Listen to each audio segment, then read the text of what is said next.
Are you ready to become awesomer? Hello everyone, my name is Umar Hamid. I'm your host on the No Limit Selling podcast, where industry leaders share their tips, strategy, and advice on how you can become better, stronger, faster. Just before we get started, I've got a question for you. Do you have a negative voice inside your head? We all do, right? I'm going to help you remove that voice in under 30 days guaranteed. Not only remove it, but transform it. So instead of the voice that sabotages you, there's one that propels you to much higher levels of performance and success. There's a link in the show notes. Click on it to find out more. All right, let's get started. Hey everyone, welcome to another episode of the No Limit Selling podcast. Today we're going all the way out to Minneapolis to talk to Cynthia and Kerby. They are a husband and wife team that run a team, and so happy you guys are on the program. Yes, and thank you for having us. And just to clarify, it is Cristina and Kerby. Oh, Cristina, my mistake. No problem at all. Thank you for having us. Brilliant. So, Cristina, from your point of view, if you were putting your finger on the pulse of the market right now on a scale of 1 to 10, where do you think it is? Then we'll ask Kerby where he thinks it is. Well, I mean, you're asking us on February 2nd, which the answer might have been different in December. Yeah, right now, February 2nd, 2023. Yeah, I think it's going to be an amazing year. So, I don't think it's going to be amazing for every agent, but I think, or every seller, but I think the people that have the right mindset and the right strategies, it's going to be great. For example, for our team in January, we ended up getting 50 accepted offers. So, yeah, which is an amazing pace. And it's actually our best January ever, even beating 2021, which was an insane year for everybody in the market because it had been pushed back from the pandemic. So we feel really, what we're observing is there's a trend towards a slightly more balanced, healthier market, even though it's still very much of a seller's market. But sellers are not in the same position they were in 2021 and early 2022, where it was, everything handed on a platter to them within 24 hours of listing or one weekend. So it's a little bit it's starting to keep prices more real. We're right now in the middle of the game of affordability for buyers, which is kind of what's capped out prices with the interest rates rising. So your finger on the pulse, 1 to 10, what score would you give it? And what am I rating it towards? How good do you think the market is right now? Well, I think it's good for sellers and for buyers in general, and I have reasons for that. But I'd say it's at least at an 8. 8. And how about for you, Kerby? So last year we did about 695 transactions, and in January of last year, I think we wrote 48 accepted offers, both on the buy and the sell side. And in January of this year, we did 50. So we're pacing ahead of last year already, which is cool. Which is brilliant. So here's the interesting thing. There were a lot of people around the country, November, December, that were not looking like this was going to be a good year coming up. And that probably impacted the way they performed in those months, which leads to a weaker January. What did you guys do for yourselves and your team to basically keep everybody focused on the prize and focused on the activities so that, you have this spectacular best ever January for you guys? We did a lot of intentional things. We're big believers in what you train your mind to think, and your activities are going to impact how you feel and also your results in your future. So we did a lot of internal trainings with our leadership, with us, with our agents, and we also had special speakers come. For example, the head trainer of Lunds and Byerly's grocery store, which is at least, I don't know if it's at least a local higher end grocery store here. And he did a training with us and a whole exercise around roaring back from the recession was kind of the theme that we had. And so what we've really focused on is how do we make every client and every lead that we interact with become a raving fan? Yeah. How do we, we have 3 uniques that we live out as a team. We're proactive, we care about our clients, and we're experts. So we spend a lot of time saying, okay, how do we help our clients? How do we make sure that our clients experience this? And the way that we gauge the results is through Google 5-star reviews, which we have 722 as of yesterday, and by the number of referrals and raving fans and repeat people that we get, right? We do buy leads and all of that, but our goal is to make everybody be a raving fan. So I think we did a lot of those things. And we've done a lot of call challenges, just to be simple and straight up, like making a lot of rah-rah and fun around the behaviors that work, which is you have to talk to human beings to get them to work with you and sell or buy a home with you. Brilliant. And so what are your roles here, Kerby, for you and Cristina? What do you do? What does Cristina do really well? Like, how do you guys blend the leadership? Yeah. So my role, I'm kind of like, well, we work off of the EOS model. So visionary integrator is kind of the EOS terms, entrepreneurial operating system, traction, Gino Wickman. That's been something that we've used since 2014 to run our maybe even longer, but it's been a long time. Or maybe it was 2016. I can't remember off the top of my head, but we've been using traction for a while. And so I do the visionary stuff, and then I help a little bit with marketing. And then, we have a couple other businesses too that we've built. And so I'm running those predominantly. Cristina helps lead the team as the integrator. So that's kind of been our yin and yang. I'm kind of ideas guy and some big picture networking, and Cristina is really the executor leader. Yep. I'd say also Kerby's kind of the systems guy, systems reporting, tracking, and I do a lot of the people side, the ensuring there's a culture and an execution towards a business plan and people's goals, and that accountability. Although a lot of the majority of our accountability now is through our different sales managers and sales director. Brilliant. So why don't we talk about how to build a really good culture in your organization? Because ultimately, at the end of the day, it's the culture that carries the day, because it informs the thoughts, behaviors, and actions of everyone, because they want to align with the culture you've built. So why don't we start about what would be the 7 essentials of building a great culture? And who'd like to take number 1? Like, what's one of the things we need to do to build a great culture in a real estate team? I'd say the first thing is be clear on your core values, live them out, celebrate them, and move people out of your company that don't have them or don't live up to them after you've talked to them. So how do you go about finding what those core values are? Because that's something a lot of people talk about, but how did you guys go and really figure out what's the most important values for you? You want to speak into that, Kerb? Well, part of the EOS process is you really kind of think about your key people, the people that are the quote unquote the right people in the right seats. And so that process is really identifying what are the common denominators for those key people. And then how do we personally align? Because you attract who you are in a lot of ways. And so we've really tried to focus on that, and being the type of people that we think we are has helped attract the right people into the organization. And the other thing is just ruthlessly protecting the culture. Like if there's one of our core values is be humble. And if there's an egocentric person on the team, whether they can sell a bunch of homes or not, we are definitely removing that person fairly quickly from the organization, because we just don't like that. We can't deal with that. We don't want it.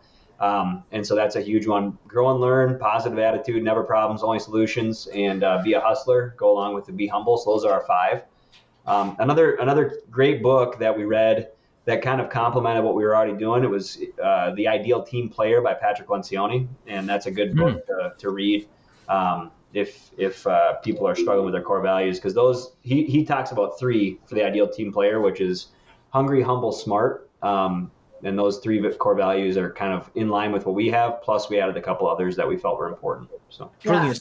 Please, Cristina, you were about to say? I was just going to make one comment. I think if somebody's thinking about how do they identify them, I think you have to really be honest with yourself and work with others and ask them about it. Like, what do they really see in you? But then there's a difference between aspirational values and who you really are. And some of the values that people come up with are just kind of like meaningless. Like, For me, integrity is permission to play. Like, it doesn't have to stand as a core value, because it's just permission to play in real estate. If you're not going to have integrity, there's no space here, right? I don't need to have it written down. Or some people want it to be, something like most excellent service, but the way they deliver service is really like, I just want to get the job done. That's not that's an aspirational value, but not actually your core value. Your core value would be, I get it done no matter what, or something, right? So I think adding to that, and you guys have probably done this, is very much figuring out the criteria you guys use to validate what you're doing. So a good example would be, let's say, great raving fans. So it's like, okay, that's great. And the question that I ask is, how will you know you're doing the service that gives you raving fans? What would you be able to see, hear, or physically touch? Then someone has to think about it. Oh, we would see the 5-star reviews. They would refer us. They would actually call us and tell us how valuable that was. And so getting that criteria really helps the troops realize, oh, because we all have a different understanding of what the word means to us. But the question is, what does it mean to the organization? So we all align. Yeah. So that was number one, which is core values. What's number two? I think it's like living out what you're preaching as a team, right? Like, and I don't think it means that like Kerby and I as the business owners and leaders need to be the number one rainmakers. That's actually not helpful for the company, because then you don't have the attention and the focus, right? But we do live out, like we're in the office every day, like today, right? People see us. We are fully focused. We execute. We communicate the way that we expect.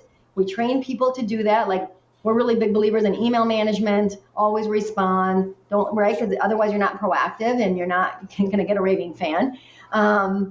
So I think and our leaders do that. They show up, they're consistent, and most, like our sales managers and a lot of our leadership, they do actively sell real estate as well. Yep. And I like to sell just a little bit each year so I can keep a pulse on the market from a personal standpoint, but not for the goals of selling, but more just because I like to experience like the different changes in the market and how it's feeling. But I think it's kind of like do what you preach. Like, nothing's more annoying than somebody that says you should do blah blah blah, but you've never done it or you're unwilling to do it, right? Yep. Like Kerby and I have worn every single hat in our real estate business as we were building it up. So I actively still train my team on how to prospect and how to convert in scripts. It's a gift I have, but it's a gift because I did tens of thousands of phone calls. You bled for it, yeah. Yeah, and I got coaching and everything, and I still actually love it. So even though I don't do it personally myself as like an active part of my job. Yeah, and I think that spot on. You need to walk your talk. And also as your charges, the agents, the admin folks, one of the things that we recommend is very much, when they live true to a value, that we recognize that and really collect those stories, because the value's quote unquote not that important, but the story around what Janet did to do that's become so informative. This is one of our values. Let me just tell you about Janet. This is what she did last week. And people go, oh my God, I get that. That's brilliant. Yes. So, we do that in our team meetings very frequently, and it's something we've had to train ourselves to do. Kerby and I by nature are not celebrators.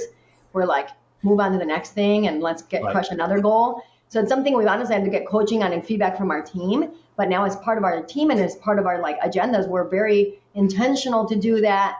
And my team will tell me, hey, you need to call this person and tell them good job on signing your first listing with the team or something. So now we have a lot of like things in place that help us to recognize and celebrate our people, because I just have to admit, it's not naturally what Kerby and I are great at. But now as a culture and as a company, we have that, because like if you were asked what is the third thing, I'd say like you have to have at least for us personally, fun and a celebration and enjoyment. Like be happy to show up. Like Kerby and I, we always talk about, and Kerby, maybe you want to speak into this, but we want to help people thrive, right? Yep. And Kerby, what do you always say at our team, every single team quarterly? Well, I mean, I basically say if you're not happy here, if you're not thriving, we would love for you to reach out to us and have a conversation about how we can help you find a different company or a different role. Because if you're not thriving, you don't need to show up 40 hours a week and hate your job. That's just absolutely not cool. We want the best for you. And if the best for you is some other team or some other business or some other role or retirement, then we want that. We want to help you get there. So. Yeah, and I think it's reflected in that the people that are here and stay here love being here. Right. They're, proponents of the team. They want people to join our team, and they're like sunshine in the office and to our clients and to each other.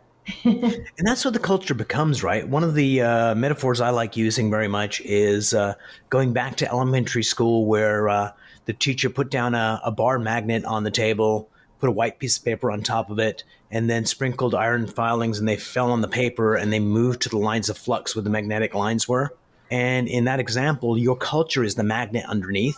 The iron filings are the behaviors and the attitudes of your employees, and the paper is the company or the team. And oftentimes when you don't have the right culture, what happens is we go in and we say, now we're going to start doing this. And you basically have to move an iron filing and move it to the place you want. But as soon as you let it go, the old culture just makes it go back to where it was. And that's why what you guys are describing, building this amazing culture of people that are having fun, walking their talk, living up to the core values, creating raving fans, creates those magnetic lines of flux. So when people that don't conform to it, they feel weird. This is not for me. And they don't belong. Totally. Yeah, and it's like, let us help you exit. Yes, absolutely. But people that love it, I bet, basically go, holy shit, I found home. That's exactly right. And that's what we want. I want to scare them away or have them love being here. Yep. Absolutely. So what would be another element to this? I think for us personally and for our company, we believe a lot in giving back and being others focused. And I think it goes back to our core value of being humble. So we give back a lot to charity. We have several charities that we're involved in. And maybe this is like two components to the culture. One is charity and the other one is client appreciation events, which is a huge thing that helps with culture, like not just within our internal team, but with all our raving fans. We have about 700 people that come to our events. They pick up a free pizza from us or a pie at Thanksgiving. Right. A big barbecue at the local baseball team, the Saints game, and they love it. And it's so fun, and they rave about us. But we always tie our events to a charity. So it's an additional incentive for them to come and participate. So we're going to make a donation on your behalf. So we support highly Feed My Starving Children and an organization in Eastern Congo. I used to work in Africa in Congo. And so we sponsor university scholarships there because it's a great way to transform the poverty there. But I think that, again, when you talk about culture, this is just our culture. Some cultures are who's got the fanciest car and who's driving the flashiest thing. And I mean, Kerby and I are boring when it comes to that. You're not going to find a lot that's flashy about us like that. But we are going to really care about charity, about giving back, and about remembering that our life here on earth is about contributing to others. Like when we die, nobody's going to be like, wow, I had the fanciest car. That's not what you're going to be proud about. Nothing wrong with them, right? But like when we die, I want to be like, okay, did I live my life well? Did we contribute back? Did we help others grow and thrive? Beyond our immediate circle of the agents and our clients. Like we can give more beyond that. So Kerby, you guys have, I'm going to say 2 companies. I know you got more than that. One is the real estate business, but the other one is this, relationship that you guys are in, marriage. How do you balance the two and make sure that all the effort doesn't go into the work side? Because, there's lots of thought to make sure that stays true. How do you stay true to your own core values as a couple and make sure there's still, romance and love and it doesn't take a back seat to everything else? So date nights obviously is important. We try to do that every Thursday night. With each other? Yeah. That was a joke. No, with each other. Yeah, definitely. Not new people. We try to do date night before we ever had kids, but it's vital to keep it. Vital. Otherwise you don't get them. Yeah, and trying to shelf that. And honestly, like just full transparency, we've spent a lot of money on marriage counseling just trying to get better. I mean, we are huge believers in coaching, and that translates right over into our marriage. And so we've spent, we're currently in it, not because we're struggling, but because we want to get better. I mean, our marriage is actually really healthy, but we just want to make sure that we continue to get better and better and better over the years and not just like, fall into the same old. And, and from an it's emotional, so easy to do. What's that? It's so easy to do to get into complacency. Absolutely. So that's our counselor, Amy. She's, Mondays at 9 a.m. That's like the first meeting of our week, basically, to go up there and, hit the emotional hot buttons and talk through stuff and cry sometimes and work on our past. And, we just keep pushing into it. And that makes us better as a couple and obviously hopefully better business leaders because we're in business together. 2 things there that was interesting to me. One is great leaders have transparency. Hey, we're doing this, and whereas a lot of people tend to hide whatever they want to hide. And the second thing is, really making the effort to always be improving and always learning. And I think 2 hallmarks of greatness. Yep. Before we part company today, I'm going to ask each one of you. Cristina, you first. What's the best advice you've ever gotten in real estate? Best advice? Oh man, I've gotten so much. I wish I should have thought about that one earlier. That comes to mind.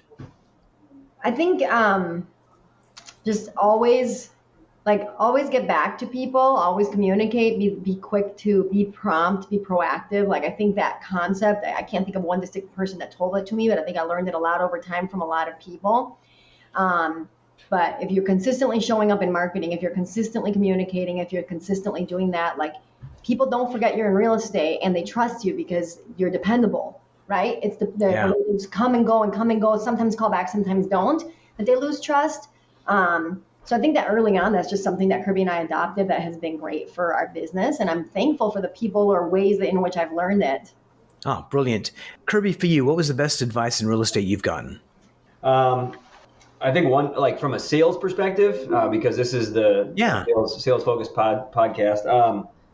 One of our early coaches, Mike Reese, he said, listings, whether it's buyers or sellers, if you have listings, people that work with you, they have babies. And he reminded us that every time you're at the closing table, that buyer or seller is walking out of the closing with a minimum $25,000 suitcase of money. And they're walking out of that, and that lifetime value is their referrals, their repeat clients. And, I've never forgot that. That was early in our career. But he said, if you guys can think about building a lifetime value for your clients and making sure that you have a solid sphere of influence campaign, you're never going to be broke. And that's what we've done. I mean, we could literally stop all the new marketing and we'd sell, like last year, for example, in the 695 sales, about 400 of those sales, 350 were sphere of influence and past clients. And so, the fact that we just keep doing that and keep adding new people to the funnel with the cold marketing and then making sure that we're taking care of them with our events and our past client marketing that's the secret sauce, man. It's never changed, never will. Brilliant. So. And the thing I like about what your coach shared with you is lifetime value of a client is kind of an etheric concept. They're walking out of the closing with $25,000 in a suitcase. That just kind of brings it right home. It's like, holy crap, that's real. Yeah. So before we part company, Cristina, any question for me? No, tell us a little bit more about your podcast or who's the main listeners. Yeah, so the podcast is designed to do two things. One is give advice to team leaders and also agents, because sometimes they can get the same piece of advice that they've been ignoring for a long time. And Cristina says it in just the way that is attuned to their hearing, and they go, oh my God, that's totally genius. And their manager's like, I've been telling you that for 10 years. But so that getting people to get something they can use right away. And my highest value is learning new things. Actually, in my statement, it's like learning cool shit. And my criteria for that is, number one, I get excited. Yeah. Number two, there's some idea in my head, and this new data point that you gave me lets me create a new concept altogether and where I can connect different things. Yeah. So yeah, I do it for two reasons. One, to help agents and team leaders, and two, very selfish, so I can learn stuff too. And as we've been talking, I've been taking some notes on my iPad on some of the advice you guys are giving, because that is wickedly cool. Thanks, guys, for being on the show. It was a really enjoyable conversation, and I love the balance between you guys know where your lanes are and you're super connected to make not only this business work, but the world in a better place, be a better place. So thank you. Yeah. Thank you for inviting us. I appreciate the opportunity to be on. Brilliant. If you enjoyed this episode, please go to iTunes and leave a 5-star rating. And if you're looking for more tools, go to my website at nolimitselling.com. I've got a free mind training course there that's going to teach you some insights from the world of neuro-linguistic programming, and that is the fastest way to get better results.